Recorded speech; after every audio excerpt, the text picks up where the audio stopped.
Welcome to part 2 of chapter 3. My name is Lily.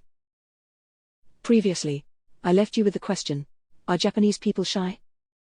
I am sure many people would respond categorically with, yes. However, it is far from so simple. But how should we think about it? A Japanese cultural value is that Japanese should be modest and shy. It is a big component of the kawaii cultural value. I hope you realized from the discussion that we need to be cautious when we apply generalized claims on a group of people.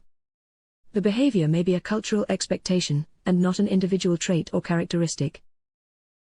We discussed several models that represent culture in the chapter.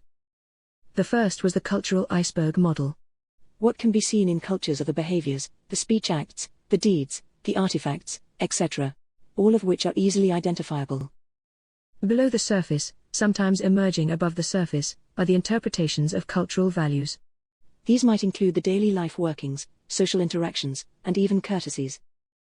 The further we go below the surface, we recognize the unseen characteristics, the core values, priorities, assumptions, etc. These include the learned ideas about what is good or bad, right or wrong, or the natural structures of human existence.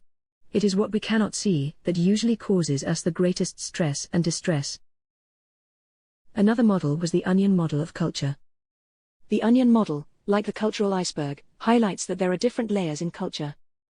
These layers, from the outside, or visible elements of culture, to the less visible elements, included the symbols, heroes, rituals, and values. These elements were held together and connected by the cultural practices.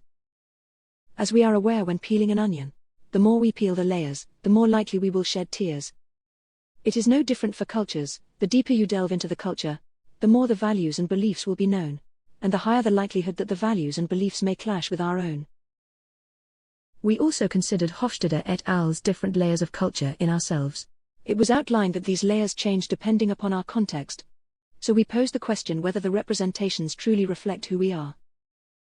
We also considered the Hofstadter's 5 basic constraints or tensions. These include identity, hierarchy, gender, truth, and virtue. This is a complex but important idea. I encourage you to take the time and discuss these with your study partners. We finished the chapter by taking a satirical look at stereotypes, by outline an idea by Eveline Glaser toward cultural divergence, and glanced at culture shock. I hope you quickly realize that culture shock stems from the unseen more than the seen elements of cultures. There was a lot to digest in this chapter. I hope you found the time to think about and discuss the many pathways. There are many more opportunities to delve into conversations in the following chapters. I wonder how I will appear and what will I represent?